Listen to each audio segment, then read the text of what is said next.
Hoy tengo un mensaje especial. Ustedes saben que estamos estudiando la Biblia capítulo por capítulo y versículo por versículo normalmente, pero debido a que estamos comenzando el año, ¿verdad? Estaba pensando cómo la gente se propone cuando está empezando el nuevo año, muchas cosas, ¿verdad? Muchos proyectos, bajar de peso, ir al gimnasio, qué sé yo, ¿verdad? Ahorrar dinero. Estaba viendo las estadísticas que decían que las personas que se proponen hacer eso, ya para febrero ya no se proponen nada más, ya terminaron, ¿verdad? Quebrantaron todas esas propuestas, pero estaba diciendo supuestamente un experto que si nos proponemos una sola cosa, es más fácil que la podamos llevar a cabo durante todo el año, ¿verdad? Y yo estaba pensando qué bonito sería proponerse acercarse más al Señor, conocer qué significa, y es lo que quiero hablar hoy, qué significa el Evangelio. Y por eso el título de nuestro mensaje es Una nueva criatura. Una nueva criatura porque nos dice en 2 de Corintios 5:17, de modo que si alguno es una nueva criatura en el Mesías, las cosas viejas pasaron y he aquí, todas son hechas nuevas. Acabamos de festejar la Navidad. Yo di 2 mensajes especiales acerca de la Navidad y también consideramos que, aunque Jesucristo no nació el 25 de diciembre, de cualquier manera es bueno festejar un día, ¿verdad? En donde ya la gente ya tiene por lo menos la idea de que están celebrando la Navidad, aunque cada vez están echando a Jesucristo afuera, ¿verdad? Que lo están quitando para que se celebren solamente las fiestas de invierno o algo así por el estilo, ¿verdad? Y consideramos que, de acuerdo a lo que nos dice Lucas, que el padre de Juan el Bautista estaba oficiando en el templo y era de la clase de Abías. Vimos que le tocaban en el turno número 8 y eran por meses, o sea, en el mes cuarto del calendario lunar judío.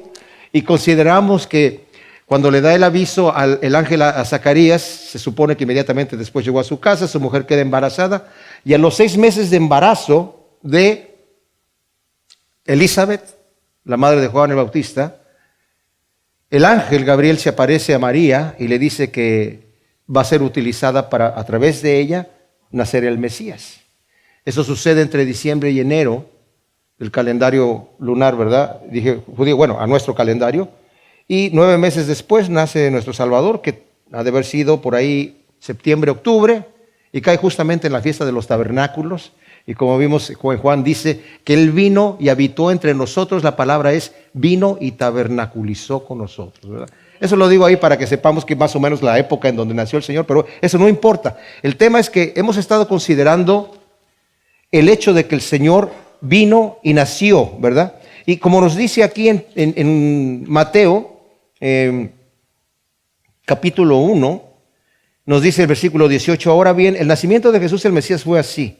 Estando desposada su madre María con José, antes de que se juntaran, fue hallada encinta del Espíritu Santo, y José su marido, que era justo, pero no quería denunciarla, se propuso repudiarla en secreto.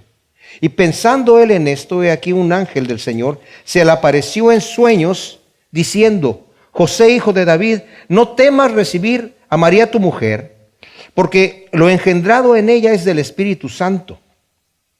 Y dará a luz un hijo, y llamará su nombre Jesús, porque él salvará a su pueblo de sus pecados.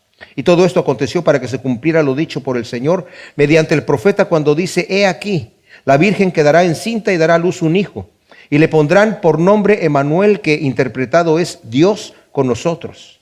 Y levantándose José del sueño, hizo como el ángel del Señor le había mandado y recibió a su mujer, pero no la conocía hasta que dio a luz a su hijo y llamó su nombre Jesús.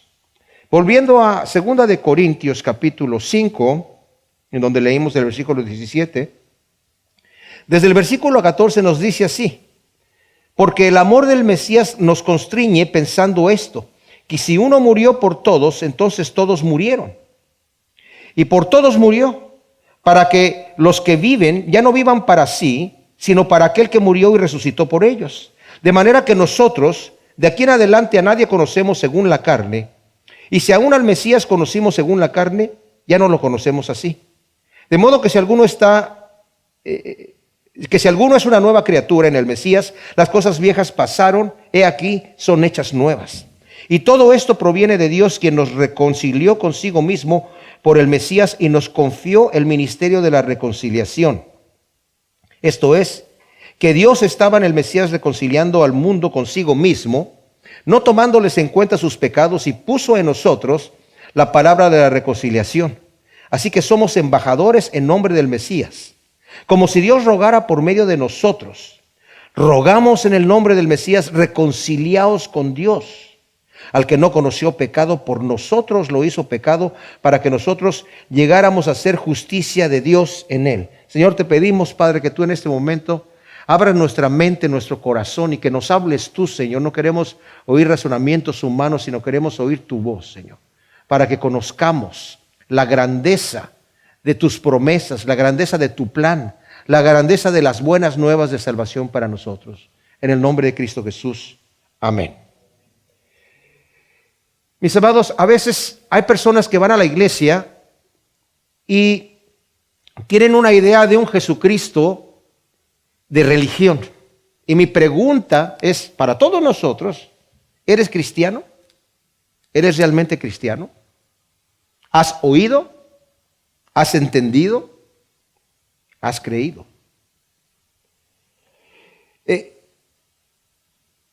Yo cuando conocí al Señor, mi esposo y yo tenemos 46 años de conocer al Señor. Una de las cosas que siempre me mantuvo un poquito como en un enigma, pensando de cómo funciona eso. ¿Qué significa creer en Jesucristo? ¿Qué significa creer? Porque somos salvos por fe y no por obras. Yo dije, ¿a poco así nada más? ¿Nada más cree en el Señor Jesucristo? ¿Así nada más? ¿Verdad? Y yo decía, pero ¿qué significará esto? ¿Verdad? Entonces vamos a llegar a ver este asunto, porque a veces nosotros pensamos que tenemos que ponerle alguna otra cosita. Nos es difícil como seres humanos, fíjense lo que voy a decir, mis amados, creer que la obra ya está hecha por medio de Jesucristo y que yo prácticamente casi lo que tengo que hacer es muy poco, pero en realidad nos vamos a dar cuenta que no es que sea muy poco, sino es lo que me corresponde a mí. Vamos a ir allí poco a poquito. Hemos sido creados por Dios, mis amados, para tener comunión con Él. Esa es la primera cosa que vamos a considerar. Hemos sido creados por Dios para tener comunión con Él. Y nos dice Colosenses 1:16 que hemos sido creados por Él y para Él. A mucha gente no le gusta eso. Mucha gente dice, ¿cómo que para Él? ¿Por qué no soy creado para mí? Y como les he dicho en otras ocasiones, mis amados, Dios es todopoderoso, Dios es eterno, lo sabe todo y hace lo que Él quiere, dice en la Escritura. C.S. Lewis dice, no es que este universo fue una de las opciones que tuvo Dios para hacerlo, es porque es el único, la única manera. Solamente hay una forma de hacerlo y Dios hizo la mejor forma porque solamente hay una. Incluso dice C.S. Lewis, también lo he dicho. Mucha gente dice, oye, pero está dado a los hombres, establecido a los hombres que mueran una sola vez y después de eso el juicio. ¿Y por qué no como el hombre rico que estaba en llamas y dijo, Padre Abraham, manda que Lázaro moje su dedo en agua y lo ponga en mi lengua que estoy atormentado en esta llama? Y ya que le dijo que no era posible, bueno, entonces envíalo para que prevenga a mis hermanos, para que sepan de este lugar. Dice, tienen a Moisés y a los profetas. No, pero si alguien va de los muertos le van a creer. O a veces pensamos, está establecido a los hombres que mueran una sola vez y después de eso el juicio. ¿Por qué no que mueran dos veces? Y así ya por lo menos vieron el infierno y vieron, ay Dios, no, ahora sí Diosito Santo me voy a portar bien. Ahora sí voy en serio, hoy voy en serio. ¿No sería eso más convincente para el ser humano? Nuevamente C.S. Lewis dice, si 1,000,000 de veces morirse una persona la convence del reino de Dios, el Señor nos hubiera dado la oportunidad de morir 1,000,000 de veces.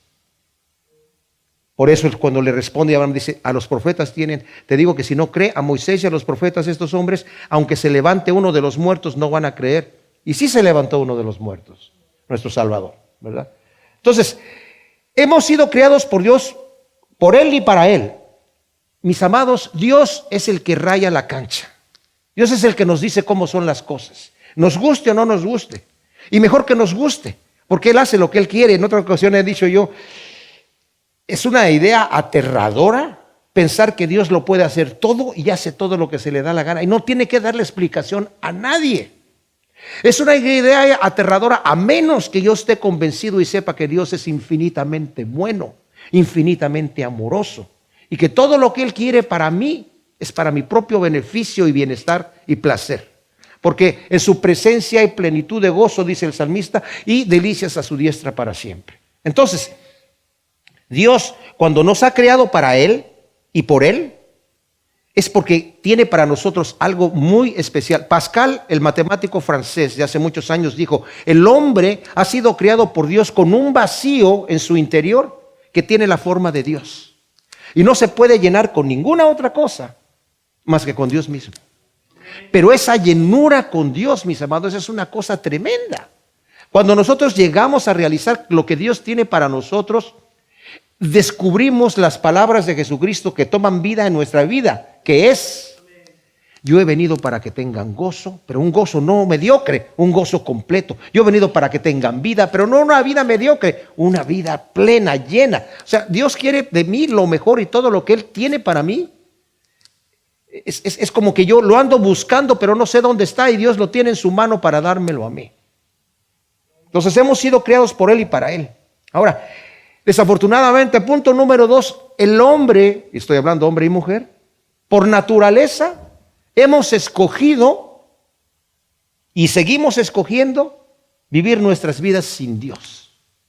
Vivir nuestras vidas sin que Él esté con nosotros. Tenemos otros dioses. Y los dioses que tenemos es aquella razón por la cual yo me levanto en la mañana.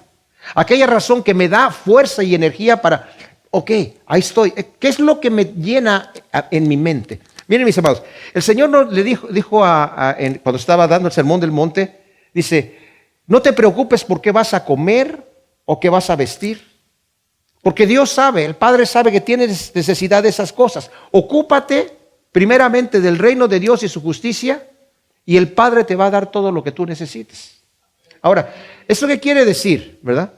Bueno, las necesidades básicas, no están diciendo, no te preocupes por cuántas casas vas a tener o cuántos autos vas a comprar, sino por qué vas a comer y qué vas a vestir.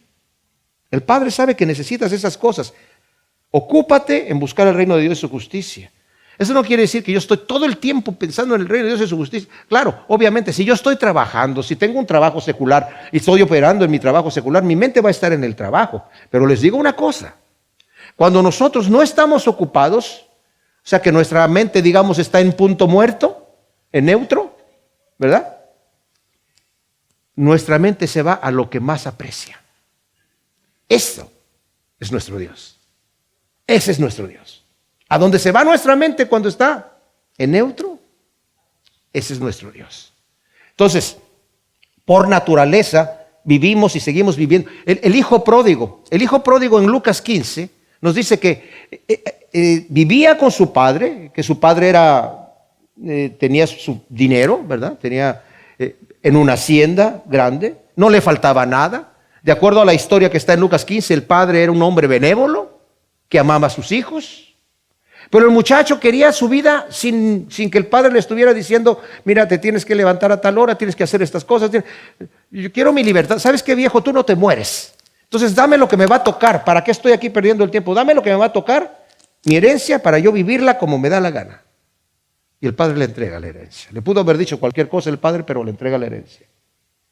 Y va y malgasta todo, y cuando se encuentra tocando fondo, apacentando cerdos, ahí en el chiquero donde estaba, que quería comer la comida de los cerdos y no le daban. Dijo, ¿qué estoy haciendo aquí? Aquí me tratan mal esta gente. Mi padre no es así con sus trabajadores. Ya sé lo que voy a hacer. Voy a ir a la casa de mi padre y le voy a decir, Padre, he pecado contra el cielo, contra ti. No soy digno de ser llamado tu hijo. Dame trabajo nada más, como uno de tus jornaleros aquí. Y se va. Y se encuentra con que el padre estaba ahí. ¿Qué es lo que pasa con este? Lo estaba esperando, ¿verdad? Pero el hijo pródigo, mis amados, somos nosotros. Que en muchas ocasiones le decimos a Dios, mira, ya me diste la vida, me diste la existencia, me diste mi intelecto, me das salud. Ahora déjame vivir mi vida como yo quiero. ¿Por qué tengo que? Me creaste para ti. No, ¿sabes qué? Créame para mí. Créame para mí, déjame que yo viva mi vida. Y nos vamos como el hijo pródigo. y terminamos en el piso, ¿verdad? Hemos sido criados por Dios y para Dios. Y si tenemos otros dioses en nuestras vidas, vamos a sufrir la consecuencia. Como resultado a esto, que es mi tercer punto, estamos separados de Dios, no lo conocemos. Solo sacamos conclusiones de nuestras vidas vacías. Como dice C.S. Lewis, con placeres baratos, con dioses falsos que no cumplen lo que prometen. Y estamos vacíos. No solamente estamos alejados de Dios, sino nos alejamos de los demás. Los esposos se alejan el uno del otro, los padres se alejan de los hijos de los padres, y empieza a haber los países unos de los otros, empieza a haber un alejamiento social mundial. El optimista más grande del planeta sabe que el mundo está mal, sabe que el mundo está muy mal. Y eso es porque estamos separados de Dios por nuestro pecado. Y al estar separados de Dios, estamos separados de todo. Ahora, mis amados, otro punto aquí. El punto 4 que tengo aquí. Dios no es indiferente a esto. Dios no es indiferente a esto. Estamos separados de Dios por causa de nuestro pecado, y Dios está separado de nosotros por causa de su ira. Ahora, cuando hablamos de la ira de Dios, no pensemos que es como nuestra ira por un carácter iracundo que explotamos, ¿verdad?, por una situación así. Dios no es así. Pero Dios tiene una ira a muerte con el pecado. A muerte. Aniquilarlo completamente. Como dije anteriormente, la idea de que Dios es todopoderoso y que todo lo puede hacer, y como Él lo declara en Isaías, yo hago lo que yo quiero, y lo puede hacer, me debería aterrar, a menos de que yo sé que Dios es un Dios de amor y de misericordia. Cuando yo reconozco eso, tengo la confianza de acercarme a Él. Y el hecho de que Dios tenga una ira a muerte con el pecado, me da confianza. Porque el cielo no sería cielo si el Señor permite el pecado allá. A veces la gente dice, no, pero ¿cómo Dios así tan tenaz con esa ira, con el pecador? Y claro. Porque tiene que erradicar el pecado, si no la gloria no va a ser gloria. Es como la ira que tiene el padre por un hijo drogadicto, o aborrece esa droga a muerte. Porque quiere que su hijo viva bien, y esa cosa la odia a muerte porque está destruyendo a su hijo. Como el doctor cuando abre el cuerpo de su paciente y ve cáncer, odia ese cáncer a muerte, porque lo quiere erradicar de allí, porque quiere salvar a ese paciente. Así es la ira de Dios con el pecado, que es muerte. Entonces, la ira de Dios sobre el pecado está allí, y la realidad, mis amados, como lo he dicho en otras ocasiones, lo vuelvo a repetir, porque a veces pensamos en Dios, nos metemos en un terreno así como medio espiritual, medio etéreo, medio acá. No, es una historia lineal, la historia es lineal. Tan cierto como que nosotros nacimos y estamos ahora aquí en este planeta, es la realidad de que Cristo vino, murió, resucitó, y que va a regresar, y que nosotros eventualmente vamos a morir y vamos a estar delante de Él entregando cuentas. Esa es una realidad, y que viene la eternidad. Esa es una realidad. Entonces vemos que Dios tiene una ira sobre el pecado, y por eso nos dice aquí que Dios estaba reconciliando al mundo con Cristo. Nosotros teníamos un problema, no estábamos reconciliados con Dios por causa de nuestro pecado. Pero aquí viene la reconciliación. Para que exista una verdadera reconciliación entre Dios y el hombre, Dios debe poder vernos a nosotros pecadores con buen ojo y con amor. Y nosotros poder ver a este Dios santo que aborrece a muerte el pecado sin el terror, sin el temor de terror. No el temor santo, sino el terror de decir, ay Dios mío. Para que exista una verdadera reconciliación. Y esto, mis amados, nos lleva a Cristo. Esto nos lleva a Cristo. Esta situación, esta problemática que tenemos de necesidad de reconciliación, nos lleva inmediatamente a Cristo. que vino a reconciliarnos, dice el versículo 19. Esto es, Dios estaba en el Mesías reconciliando al mundo consigo mismo, no tomándoles en cuenta sus pecados, y puso en nosotros la palabra de la reconciliación. Así que somos embajadores en nombre del Mesías, como si Dios rogara por medio de nosotros. Y luego dice Pablo, rogamos en el nombre del Mesías, reconciliaos con Dios. O sea, Dios hizo la iniciativa de la reconciliación, mis amados. Y lo que hizo es que hizo pagar a Cristo Jesús por nuestro pecado. Él cubrió nuestro pecado. Leímos en el versículo 14. Porque el amor del Mesías nos constriñe pensando esto, que si uno murió por todos, entonces todos murieron y por todos murió. Para que los que viven ya no viven para sí, sino para aquel que murió y resucitó por ellos. Dice, el amor de Dios nos constriñe. El amor del Mesías nos constriñe. ¿Qué quiere decir esto? Estaba leyendo un comentarista bíblico que dice, cuando lo leemos a veces pensamos que es el amor que Pablo tenía por el Mesías y por el amor que yo le tengo a Cristo me constriñe llevar el evangelio, pero en realidad es el amor que Cristo tiene por mí. Que siendo un pecador, siendo enemigo de Dios, vino a dar su vida por mí. Y ese amor genuino, perfecto, porque Dios, mis amados, es infinitamente santo y no puede ver con buenos ojos jamás el pecado, pero es infinitamente amoroso, de manera que ha dado a su Hijo unigénito para pagar por mi pecado. Y lo ha dado, como sabemos que lo dice allí en Juan 3:16, para que todo aquel que en Él cree no se pierda, mas tenga vida eterna. Y volvemos nuevamente al tema de creer. ¿A poco así nada más por creer? ¿Verdad? Porque nos suena medio raro. Jesucristo, mis amados, no vino a decirnos qué cosas tenemos que hacer para ser cristianos. No nos digo qué cosas tenemos que hacer para ser cristianos. Vino a hacer Él lo que vino a hacer por nosotros. Él lo hizo. No nos dijo qué hacer. Él vino y lo hizo. Él nos reconcilió con Dios, ¿verdad? Porque nos dice aquí, en Mateo lo leímos, ¿verdad? Porque Él salvará a su pueblo de sus pecados. Lo vas a llamar Jesús porque Él salvará a su pueblo de sus pecados. ¿Y cómo? Llevando nuestro castigo, padeciendo en nuestro lugar. Leímos aquí versículo 21. Así que al que no conoció pecado, por nosotros lo hizo pecado para que nosotros llegáramos a ser justicia de Dios en Él. Pedro dice, el justo por los injustos padeciendo. El justo por los injustos.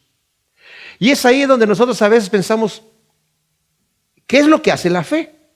Porque cuando Cristo está diciendo que Cristo hizo el trabajo, mis amados, y miren, este es un mensaje de esperanza, es un mensaje de victoria, es un mensaje de gozo. Porque muchas veces nosotros los cristianos podemos vivir en un terror de Dios, pensando, porque el diablo es el acusador que nos está acusando. Cada vez que fallamos un poquito, el diablo inmediatamente llega acusándonos en nuestras conciencias. No digo que sea el diablo el que nos haga sentir culpable del pecado. No, ese es el Espíritu de Dios que nos convence de pecado.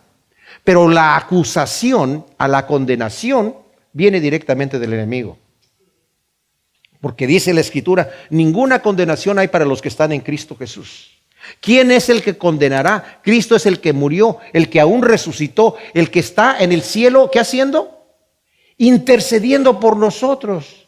Yo siempre pensé, ¿verdad? Qué suertudo Pedro, cuando el Señor le dice, mira, Satanás ha pedido el alma de todos ustedes para zarandearlos como a trigo, pero yo por ti estoy orando, Pedro, para que tu fe no falte. Ay, Jesucristo orando por mí. Pues dice allí dice, el cual está en el cielo intercediendo por nosotros. Cristo está orando por ti. Cristo está orando, intercediendo por ti. Y Él es el que te está justificando cuando llega el acusador a decir, mira lo que está diciendo Alejandro. Sí, pero mira la sangre que yo derramé por él. A eso es lo que es. Por eso digo, la fe a nosotros nos parece como algo, ¿a poco así nada más creer? Cuando vino Nicodemo a ver al Señor Jesucristo y le dice, ¿verdad? No le dice la pregunta, pero la tenía en su corazón. ¿Qué debo hacer para entrar en el reino de Dios? Pero el Señor le dice, ¿sabes qué, Nicodemo? Si tú no naces de nuevo, no puedes ver el reino de Dios. ¿Cómo voy a nacer de nuevo si yo soy un viejo de 80 años? ¿Verdad? No dice, no se trata de nacer en la carne, sino en el Espíritu, porque lo que ha nacido de la carne es carne. Si tú en la carne quieres servir a Dios, te vas a dar cuenta que, como dijo Isaías, mis buenas obras delante de Dios son trapos de inmundicia. Lo que tú quieras hacer bueno en la carne, te sale mal. No puedes, por muy bien que te quieras portar. Por eso necesitas nacer de nuevo, porque entonces lo que es producido por el Espíritu son obras aceptables en Dios. Y una vez que has nacido de nuevo, entonces puedes presentar tu cuerpo en sacrificio vivo, santo y agradable a Dios, que es lo que sabemos que tenemos que hacer. Pero necesito ese nuevo nacimiento. Bueno, ¿y cómo se nace de nuevo, pues? Y la respuesta que el Señor le da. Así como Moisés levantó la serpiente en el desierto, es necesario que el Hijo del Hombre sea levantado en la cruz para que todo aquel que en Él cree, no se pierda, mas tenga vida eterna. Así se nace de nuevo. Por la pura fe. ¿Cómo así? Por la pura fe. Pues les digo por qué, mis amados, porque la persona que cree abre su corazón.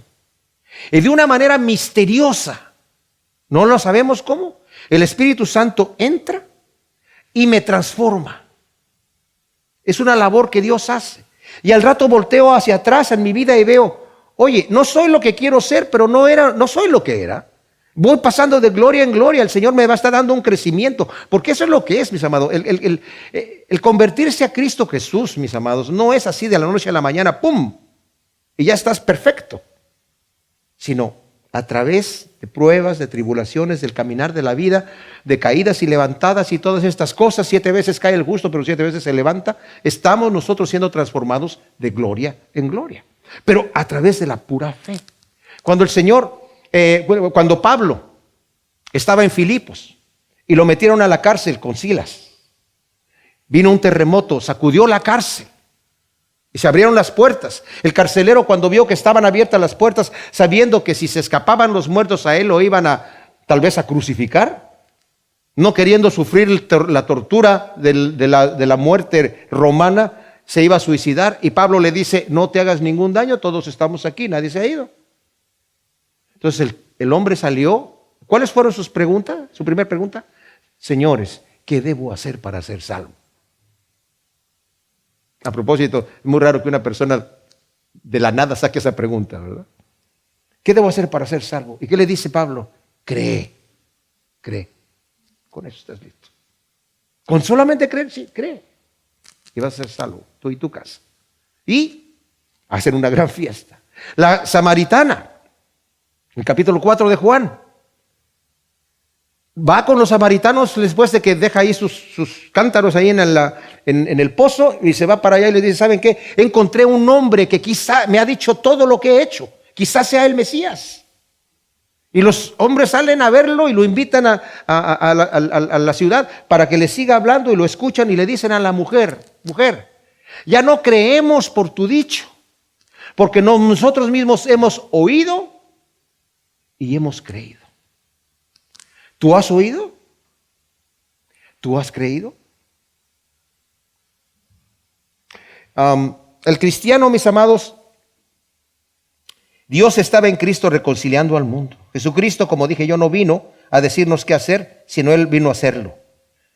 El justo por los injustos. El cristiano sabe que no puede aportar nada para su salvación. Viene a Dios sin credenciales, con un corazón contrito y humillado, dependiendo exclusivamente del sacrificio de Cristo para su reconciliación con Dios. David en el Salmo 51 dice, contra ti solo he pecado, he hecho lo malo delante de tus ojos. Dice, yo traería sacrificios, pero tú no los vas a recibir. Lo que tú recibes es el corazón contrito y humillado. Bienaventurados los pobres en espíritu, porque de ellos es el reino de Dios. La palabra pobre que utiliza allí el Señor Jesucristo, pudo haber utilizado de 3 palabras que significan pobreza. Una que significa que una persona es pobre y tiene muy, muy pocos recursos. Otra que significa que la persona solamente trae la ropa que trae puesta y no tiene nada más. Y la comida que se comió ese día y no tiene nada más. Y otra, que la persona no puede proveerse a sí mismo lo que necesita para estar vestido y para comer en ese día, y ni siquiera lo puede obtener. No sabe cómo. Y tiene que levantar la mano y decir una ayuda, por favor. Un mendigo en el espíritu. Esa es la palabra que utiliza ahí. Bienaventurado el que viene delante de Dios como ese publicano en el templo y dices, Señor, sé propicio a mí que soy pecador. No tengo nada, absolutamente ninguna credencial. Pero tú hiciste ya toda la obra. Tú hiciste todo el trabajo. En esa cruz tú pagaste por mi pecado. Entonces, es descansarse, es abandonarse a las manos de Cristo Jesús, sabiendo que Él lo ha hecho todo. Yo les voy a decir una cosa, mis amados, esa fe transforma. Esa fe va a producir sus frutos, pero es un descansar. Dios no quiere que tengamos una relación con Él de terror, porque de hecho, el amor perfecto, nos dice la Escritura, echa fuera el temor. Por eso dice, ya no los voy a llamar siervos, les dijo a sus discípulos, los voy a llamar amigos, porque el siervo no sabe lo que hace su Señor, pero yo voy a tener una relación con ustedes íntima, de amigo, de hermano. Qué tremenda cosa, ¿verdad? De guía. Entonces, sabemos que no necesitamos, el cristiano sabe eso. La salvación, mis amados, es personal. ¿Has llegado a creer en Cristo? ¿Has venido arrepentido ante Él con un corazón contrito y humillado? La Escritura nos dice en 2 de Corintios 6:2 y en Hebreos 3 del 7 al 8, hoy es el día de salvación. Si oyeres hoy su voz, no endurezcas tu corazón. Hoy es el día. Hoy es el día que tú le dices al Señor, Señor, ya, voy a dejar de jugar. Creo en lo que tú has hecho conmigo. Creo en lo que tú has hecho conmigo. Pero necesitamos saber, mis amados. Por eso hice la pregunta, ¿eres cristiano o no? Agripa, cuando estaba el rey Agripa, estaba Pablo haciendo su defensa delante de él, después de que hablan por un tiempo. Le dice, ¿crees tú, rey, en los profetas? Yo sé que crees. Y Agripa le dice, con tan poco argumento, ¿crees que me vas a convencer para ser cristiano? Y dice Pablo, con tan poco, con mucho, con lo que fuera, ojalá tú fueras lo que yo soy, pero sin estas caderas. Lo que Agripa sí sabía es que no era cristiano. Que no era cristiano. Porque si yo todavía tengo que tomar una decisión en mi vida para entregarle todo al Señor, no soy cristiano. Vengo a la iglesia todo, Señor, Señor, Señor, Señor. ¿Por qué me dices Señor, Señor y no haces lo que yo digo? ¿Por qué no doblegas tu voluntad a mí? ¿Por qué no te entregas a mí? Porque si tienes fe en mí, ¿por qué no tienes la confianza? Porque la fe tiene que venir con confianza. Señor, yo me entrego a ti. Y esa confianza, mis amados, tiene que venir sin tapujos, tiene que venir sin máscaras. Señor, vengo delante de ti pidiéndote que me ayudes porque ni siquiera me dan ganas de ir a la iglesia. Me voy cuando me tuercen la mano y ahí estoy. ¿Verdad? Busco cualquier pretexto para no leer la Escritura o para no orar. Y no tengo ese gusto, Señor. Lo quiero, sé que lo necesito. No lo tengo, Señor. Ayúdame. O sea, sinceros delante de Dios, porque la sinceridad en la oración nos dispone a nosotros para recibir. A Él no le estoy informando nada que Él no sepa, pero yo me dispongo a abrir mi corazón para que Dios me manifieste lo que yo necesito, ¿verdad? Entonces, vimos ya los puntos principales, que son, hemos sido creados por Dios, creados por Él y para Él. Escogemos habitualmente estar en contra de Dios y tener otros dioses. Como resultado, estamos alejados de Dios por nuestro pecado y Dios alejado de nosotros por causa de su ira. Dios no es indiferente a esto. La ira de Dios va a castigar el pecado. Y Dios nos ha reconciliado con Él porque estaba en Cristo reconciliándonos a nosotros con Él mismo. Y ahora, ¿qué es lo que hay que hacer? Primero, hay algo que admitir. Tengo que admitir que estoy mal delante de Dios y necesito perdón. Tengo que admitir que estoy mal ante Dios y que necesito perdón. También tengo que reconocer cuando estoy convencido de mi pecado. Entonces, tengo que estar convencido de que yo soy un pecador. Pero esa labor de convencimiento, fíjense bien, no viene de mí, viene del Señor, que de una forma misteriosa me convence de pecado y me va transformando poco a poco. Una vez que ya me convenció de pecado y yo vengo delante de Él arrepentido, y el Señor empieza a hacer una obra de transformación en mi vida. Tengo que reconocer que yo soy un pecador y necesito un Salvador. que yo soy un pecador y necesito un Salvador. Ahora, esto no es lo mismo que decir, bueno, yo sé que no estoy muy bien en mi matrimonio, hay ciertos problemas, hay ciertos ajustes que hacer. Yo sé que en mi familia, entre mi relación con mis hijos, también hay una cierta tensión y con mis hermanos, con mis parientes. Bueno, yo sé que también soy iracundo y de repente exploto y no sé qué hacer. O sea, yo sé que necesito una ayudita por aquí y por allá. No. Soy un pecador y necesito un Salvador. ¿Verdad? No es lo mismo. Necesito la necesidad del perdón. Ahora, algunos ven a Cristo como un ejemplo, como un maestro, como un ayudador. Pero la pregunta ¿es tu Salvador? ¿Es tu Salvador? No dice, se llamará Jesús porque será un ejemplo. Se llamará Jesús porque será el maestro. Sí lo es, también es eso. Se llamará Jesús porque es un ayudador. También lo es. No, se llamará Jesús porque Él salvará a su pueblo de sus pecados. Va a salvar a su pueblo de sus pecados. Ahora, algo que creer. Tengo que creer que mis pecados han sido pagados con la muerte de Cristo. Esto es importantísimo, mis hermanos. Porque yo no puedo venir a Cristo a recibirlo como Salvador si yo todavía estoy dudando que si realmente Él pagó por mis pecados. Cuando yo vengo delante del Señor, vengo porque Él me recibe. Y para que Él me reciba, tiene que quitar de en medio lo que está impidiendo que me reciba. Entonces, me recibe una vez que ha quitado de en medio eso, pero ese pecado no lo puede simple y sencillamente quitar. He mencionado a Richard Dawkins, este blasfemo ateo, que dice, y Jesucristo con su muerte de redentora, ¿qué estaba haciendo? ¿A quién trata de impresionar? Pues yo creo que a él mismo. Porque, ¿por qué no simplemente perdona? ¿Por qué tiene que ir a la cruz? Si Él mismo es el juez y el jurado.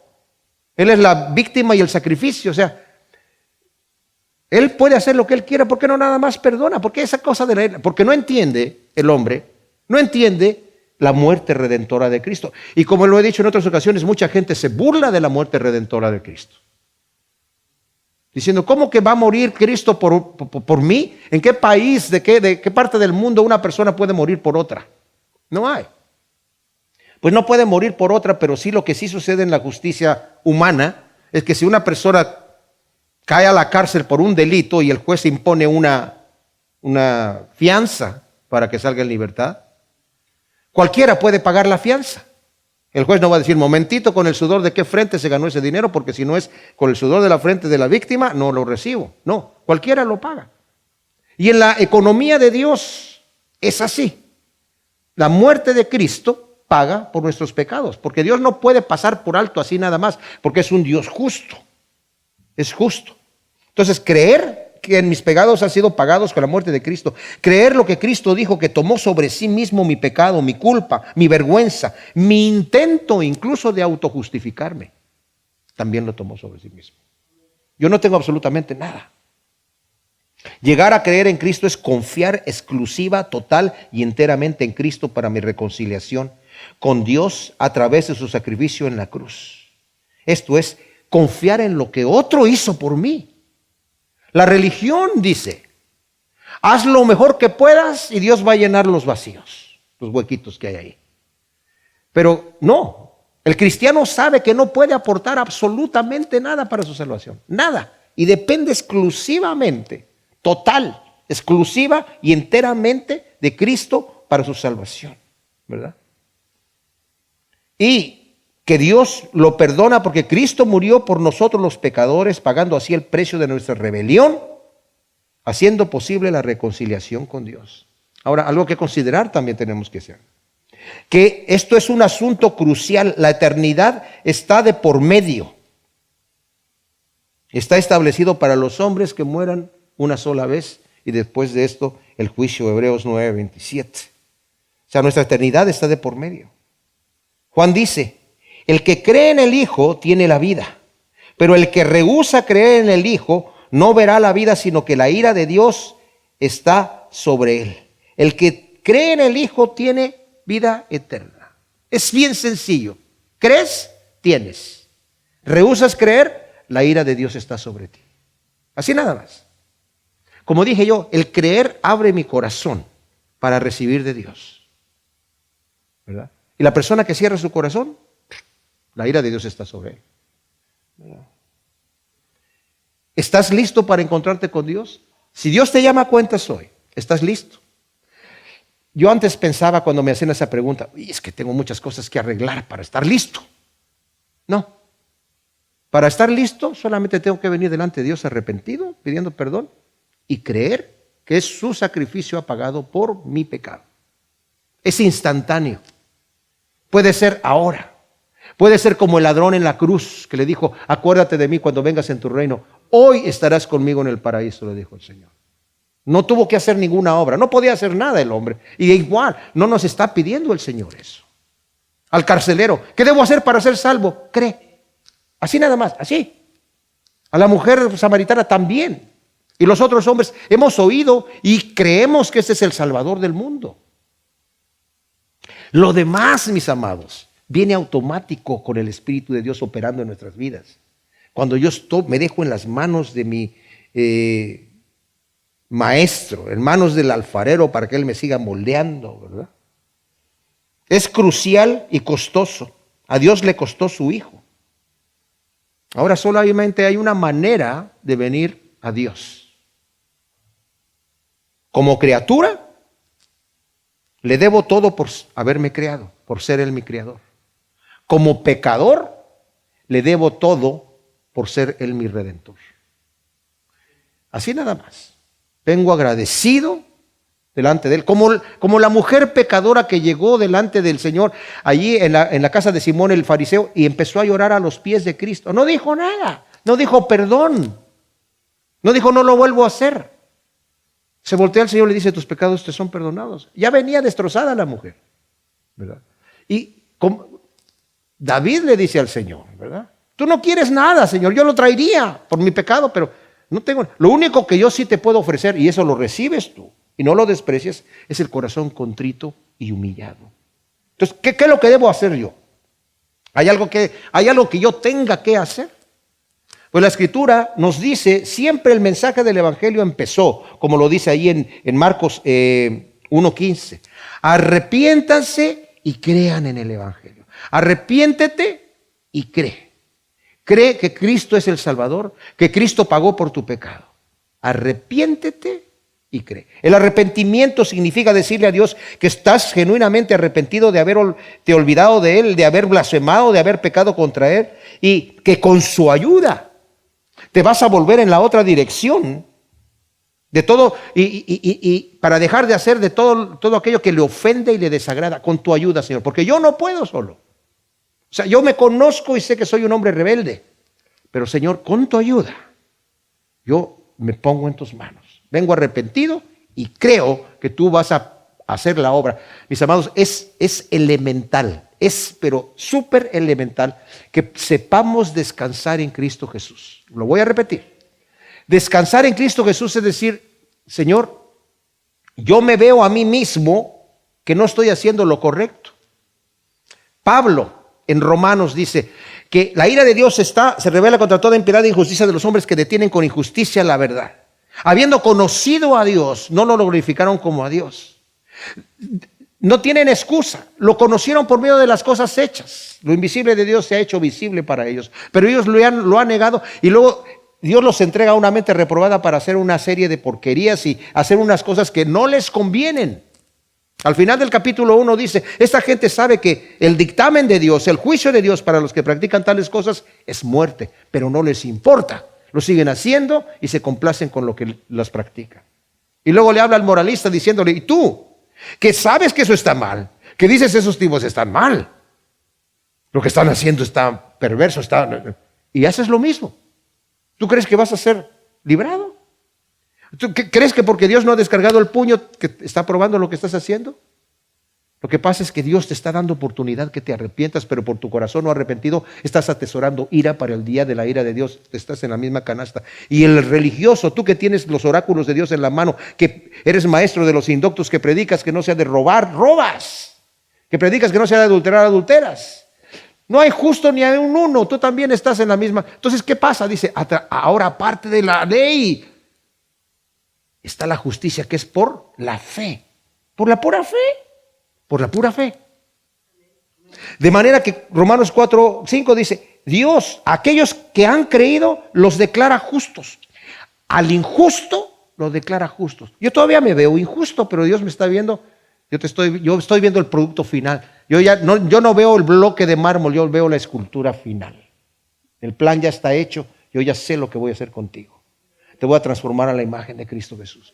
Pero para esto necesito abandonarme con humildad en los brazos del Señor. Necesito proponerme una sola cosa: dejarme moldear por Cristo Jesús. Cree y confía. Cree y confía en Él, depositando toda tu confianza, todos tus esfuerzos propios allí. Ya que, como vimos, no tenemos ningún derecho, salvo el que tenemos por medio de Cristo, porque al que no conoció pecado, por nosotros lo hizo pecado, para que nosotros llegásemos a ser justicia de Dios en Él. Él es el que me va llevando de gloria en gloria. Él es el que me va transformando. En 1 Corintios capítulo 1 dice, de tal manera que nada os falta en ningún don, aguardando la manifestación de nuestro Señor Jesús el Mesías, el cual también os sostendrá hasta el fin, para ser hallados irreprensibles en el día de nuestro Señor Jesús. ¿Quién nos va a sostener hasta el fin? Él. Él nos va a sostener hasta el fin, para que aquel día seamos hallados irreprensibles. Judas, en su carta, los dos últimos versículos, dice, y aquel que es poderoso para guardaros sin caída y presentaros sin mancha delante de su gloria con gran alegría. Al único Dios, nuestro Salvador, sea la gloria, la majestad, el dominio, el poder por medio de Jesús el Mesías nuestro Señor, desde antes de todos los siglos, ahora y por todos los siglos. Amén. Al que es poderoso para presentarte sin mancha y sin arruga, porque estamos lavados en su sangre, mis amados. Entonces, la obra de Dios es creer en Él. En Juan capítulo 6, cuando después que el Señor multiplicó los panes y los peces, los hombres estos, el Señor, ya ven que dice la Escritura, que mandó a sus discípulos en la barca, y los discípulos tuvieron problema ahí con las olas, y a la tercera vigilia, entre las 3 y 6 de la madrugada, el Señor viene caminando sobre el mar, y los discípulos se asustan y todo eso. Ya conocemos la historia, ¿verdad? Luego se sube al barco con ellos y llegan ya bien a la playa. Aquellos hombres dieron la vuelta, le dijeron, maestro, ¿cómo llegaste acá? Y empezaron ahí la plática, y en eso, ¿cuál es la obra de Dios que tenemos nosotros a hacer? Le preguntaron. ¿Qué es lo que tenemos que hacer? ¿Cuál es la obra de Dios? Esta es la obra de Dios. Que crean en el que el Padre ha enviado. Eso es lo que tienen que hacer. Eso es lo único que tienen que hacer es creer. ¿Quieren una obra? Ahí está la obra. Crean. Crean. Porque el creer, como dije nuevamente, abre mi corazón, mis amados. Me predispone a que el Señor termine la obra que comenzó en mi vida. Ahora, en Efesios 5:32, con esto concluyo, mis amados. Pablo está hablándonos y nos dice, someteos unos a otros en el temor de Dios, y luego da el ejemplo de cómo debe de ser la relación matrimonial, y le dice a las esposas que estén sometidas a sus maridos en todos como al Señor, y a los maridos que tienen que amar a sus esposas como Cristo amó a la iglesia y se entregó a sí mismo por ella. Y después habla ahí de los padres y de los hijos y de los empleados y de los jefes y todo este asunto. Pero cuando está hablando de el matrimonio dice, grande es este misterio, pero yo digo esto respecto a Cristo y la iglesia. En otras palabras, nuestra relación con Cristo es como una relación matrimonial en cierta manera. Tú no te casaste con tu esposa simple y sencillamente porque pasaste mucho tiempo con ella y de repente ya... No, hubo un momento en donde te preguntaron, ¿tú recibes a esta mujer como tu esposa? Y dijiste sí. Y a ella le preguntaron, ¿tú recibes a este hombre como tu esposo? Sí. El Padre Celestial voltea al Señor Jesús y le dice, ¿tú recibes a este pecador? Sí. Y voltea y te dice a ti, ¿tú recibes a este Salvador? ¿Verdad? Y es ahí donde tienes que tomar tu decisión, ¿verdad? Porque de eso se trata. De eso se trata. Yo quiero hacer una oración. Seguramente aquí habemos muchos cristianos, pero seguramente también hay personas que no han tomado la decisión firme de decir, Yo recibo a Cristo como mi Señor y mi Salvador. Lo recibo así con todo lo que viene, ¿verdad? Y entrego mi vida con un corazón contrito y humillado. Y Señor, estoy en tus manos para que tú hagas de mí lo que tú quieres. Yo voy a hacer una oración para llamarte al arrepentimiento, para que tú la hagas en tu corazón delante de Dios. Y le digas: Señor Jesús, gracias por morir por mi pecado. Gracias por, a través de tu muerte, reconciliarme contigo, Señor, con Dios. Te recibo como mi Señor y como mi Salvador. Escribe mi nombre en tu libro de la vida, Señor, y guíame en todos tus caminos, Señor. Lléname con tu Espíritu Santo. Y gracias, muchas gracias por morir por mí. Yo creo que tú eres el Salvador del mundo. En el nombre de Cristo. Amén.